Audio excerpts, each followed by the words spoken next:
রাজ্যে ক্রমবর্ধমান নারী গঠিত অপরাধ দমনে ব্যর্থ বিজেপি সরকারকে ধিক্কার জানিয়ে মহিলা কংগ্রেসের উদ্যোগে আগরতলা পুলিশ হেডকোয়ার্টারের সামনে বিক্ষোভ দেখায়। তারপর পুলিশ মহানির্দেশকের নিকট ডেপুটেশন প্রদান করেন। পরবর্তী সময়ে সংবাদ মাধ্যমের মুখোমুখি হয়ে প্রদেশ মহিলা কংগ্রেস সভানেত্রী সুপর্ণা ঘোষ চক্রবর্তী বলেন, বর্তমানে রাজ্যে নারী নির্যাতন ঊর্ধ্বমুখী, পাশাপাশি নেশা কারবারিদের দৌরাত্ম্য বৃদ্ধি পেয়েছে। এসব অপরাধীদের বিরুদ্ধে পুলিশ প্রশাসন কঠোর পদক্ষেপ গ্রহণ করার উদ্দেশ্যেই এদিনের ডেপুটেশন বলে জানান তিনি।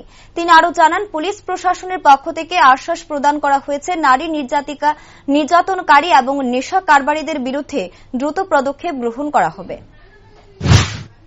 ত্রিপুরা প্রদেশ মহিলা কংগ্রেসের পক্ষ থেকে ক্রমাগত নারী নির্যাতন তথা ড্রাগ পেডলারদের জন্য সঠিক পদক্ষেপ নিয়ে উপযুক্ত শাস্তি প্রদানের জন্যই আমরা আজকে মিলিত হয়েছি এবং ডিজি সাহেবের সঙ্গে দেখা করে সমস্ত কিছু জানিয়েছি, কোথায় কি হচ্ছে, যা ইনফরমেশন আমাদের কাছে ছিল সেটাও বলেছি এবং অতি সত্বরই যেন ওনারা এগুলির অ্যাকশন নেয়।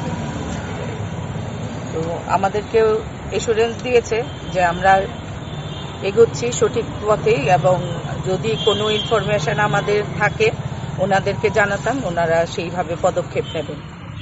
আপনারা কতদিনের সময় দিয়েছেন? সময় দিয়েছি 15 দিন। যদি 15 দিনের মধ্যে না হয় তারপর কি হবে?